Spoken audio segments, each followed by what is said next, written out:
Hi. Have you ever tried to talk through something important with your partner only to end up feeling more misunderstood than when you started? I'm sure. And before you knew it, the conversation blew up and turned into an argument instead. It happens to most of us because we were never taught how to stay kind and connected when things got uncomfortable. But imagine being able to share what you feel and walk away feeling closer instead of further apart. And that's what we're going to do today. I'm going to show you 5 common phrases that block connection with the people we love and what to say instead so you can open the conversation back up. And even though I'm using examples from couples, these phrases show up in almost every kind of relationship. And to be honest, I used to say every one of them myself, which is exactly why I'm sharing this with you today. So let's dive in.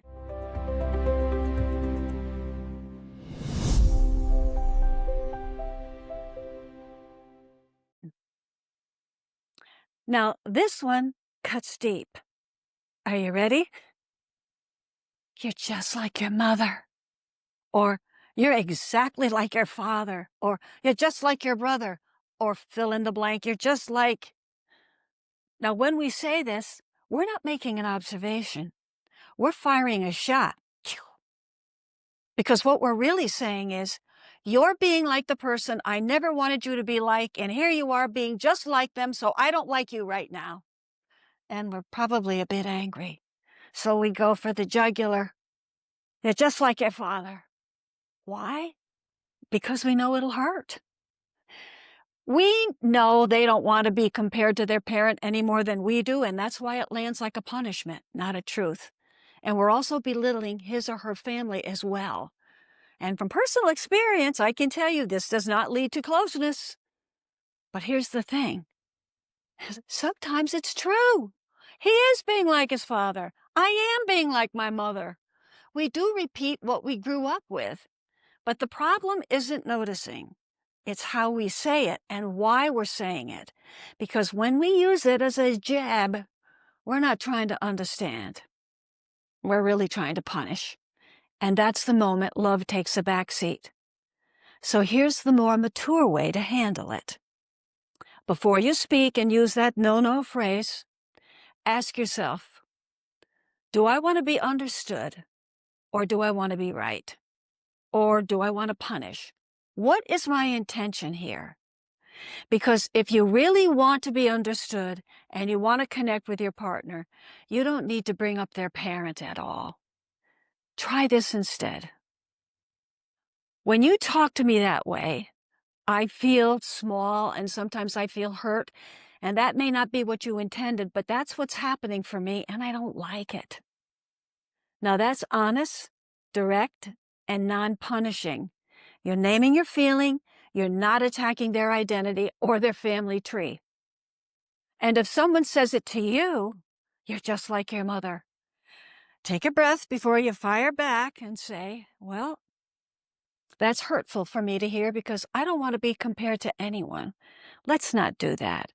How about you just tell me what I did that upset you without bringing my family into it? This brings the focus back to the moment and to the two of you right here, right now. So the next time those words are on the tip of your tongue, remember, the goal isn't to be right about the resemblance. The goal is to stay kind enough to be heard. Now, the next phrase coming up hits even harder because chances are you've heard it your whole life. Have you ever heard this one, or maybe even said it yourself? You're too sensitive. Those 3 words can feel like a punch to the gut because your feelings are immediately dismissed rather than understood. Because usually, when someone says, you're too sensitive, it means they're uncomfortable with emotions, either yours or especially their own. They don't know what to do with their own feelings. So it's easier to just call you too sensitive than it is for them to sit in the discomfort of feeling something. But here's the truth about people who are sensitive. In general, sensitive people notice what other people miss. In other words, they can feel tension in a room before anyone else does. They can pick up on a tone and an energy shift that others overlook. And basically, you're pretty tuned in when you're sensitive, and you know when something feels off, often before it's ever talked about. And that's why your sensitivity can bother others, because you sense the truth long before they're ready to face it. So, here's a more mature way to respond if someone calls you too sensitive. Look, I know I feel things deeply, and I'm not asking you to feel the same way, but I am asking you to respect that this matters to me and that my feelings matter to me. Now, this is self-respect without getting defensive. Now, if you're the one tempted to say those words to someone, try saying this instead. Look, I'm having a hard time understanding what you're feeling right now, so can you help me with that? This is what opens the door instead of slamming it shut. But now on to number 3, which is a real showstopper. It will stop a conversation dead in its tracks, and here it is. That's just who I am. You've probably heard this one. That's just who I am. I have a temper. That's just who I am. I tell it like it is. That's just who I am. I'm just not a talker. It sounds kind of confident, even authentic. But it's not. This isn't self-acceptance. This is pure avoidance, because what it really means is, I don't want to change. It's saying, this is who I am, so it's the best version of me you're ever going to get. Take it or leave it. Wow. But as we all know, relationships can't evolve when one person refuses to do his or her part. So here's the mature shift we want to make. So if you're the one saying it, instead of defending your behavior by saying, this is just who I am, say this instead. I can see I got defensive and I don't like how that came out. I'm sorry. Or, I really do have a hard time talking about things, so I got to work on that. Or, I know I can be too blunt, and sometimes it hurts people. These statements change everything. Now, if someone says to you, that's just who I am, you can gently say, I'm not asking you to be perfect, and I care about this relationship.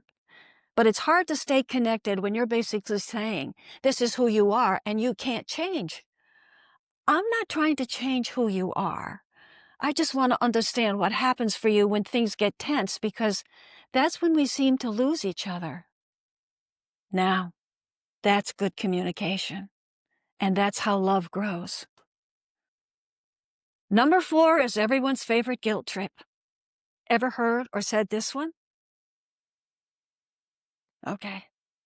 I'm just the bad guy. Now, on the surface, this one sounds kind of humble, but it's really a clever form of guilt. When someone says, I'm just the bad guy, they stop talking about the issue and start talking about themselves. I had a couple in session with me a few months back, and the wife said to her husband, when you joke about me in front of other people, I feel really embarrassed. But instead of hearing her, he crossed his arms and said, okay, I'll just keep my mouth shut. I'm always the bad guy anyway. Wow. And just like that, the issue disappeared. Because what he was really saying is, if I make myself the victim, maybe we can stop talking about what actually needs to change or how I might have to change. But here's the thing. I find that most people who say this really don't do this to manipulate. They do it because they really do feel ashamed. They know they made a mistake, and they're afraid to admit it. So here's the way out. All it takes is a bit of ownership. Instead of saying, I'm the bad guy, say, yeah, I can see how what I said hurt you. That wasn't my intention, but I get it. Or, you're right, I didn't handle that very well. Or, it came out all wrong, that's not what I meant. That's it. That's all it takes to start healing. Just admit you're human and say, I'm sorry. You'd be amazed how healing those 2 simple words can be. And our last but not least harmful phrase we use in our relationships has become quite popular as of late, and that is this. You're trying to have a discussion with your partner, and they say, or you say, fine, whatever. And this is a complete shutdown. It basically says, I'm over it, conversation over. But underneath it, you're not over it at all. What you're really saying is, I don't know how to say that I'm feeling too overwhelmed or too angry or too hurt to stay in the conversation. I don't know how to say that. So I'll just pretend everything's okay. No need for any more discussion. Fine, whatever you say. I happen to know this one quite well, especially when I'm tired or preoccupied. So here's what I've learned to say instead. I'm feeling too overwhelmed to talk right now, but I do want to come back to this later. Or I just need a little time to cool down before we keep going. I wished I'd said that a lot more times, because that's honest and respectful. You're not slamming the door. You're basically saying, okay, I need a pause, not a disconnection. And if you're on the receiving end, the most loving thing you can say back to them is, okay, let's talk later when you're ready. But make sure to check back in later, because you don't want a pause to turn into avoidance. So, there they are. 5 phrases that sound harmless on the surface, but definitely shut the door on closeness.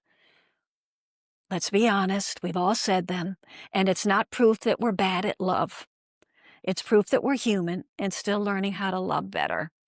And as you can see by these last 5 examples, mature communication takes courage, and it takes, I think you know what I'm going to say, practice, because you can't get better as an individual or as a couple if you don't practice. So the next time one of these phrases wants to slip out of your mouth, just pause and ask yourself this, okay? And I really mean that. Just pause. Just stop for a minute and say, what am I actually feeling right now? And can I say what I'm feeling without running away, without blaming, or without shutting down? Because at the end of the day, we all want the same thing: to feel safe, to be seen, and to stay connected to someone we love. None of us get relationships right all the time, but being aware is what is going to make the difference in the maturity of your relationship. So even one small shift in how you speak to each other can change your closeness. So if this helped you see something about yourself or your relationships a little more clearly, please take a moment to, yes, you're right, like, subscribe, and share, because that's how you help me to help others. And if this resonated with you, keep an eye out for my upcoming video, a few videos from now, on one powerful phrase we use every day without realizing how damaging it really is and how to change it. You might also want to watch another video of mine called "The Number One Lie We Believe," because that's where all those not good enough feelings begin. And once you understand that lie, you'll see why we say so many of these phrases in the first place. It all comes back to that deep belief that we're not enough. So, until next time, until we meet again, remember, there really is no one worth knowing more than you.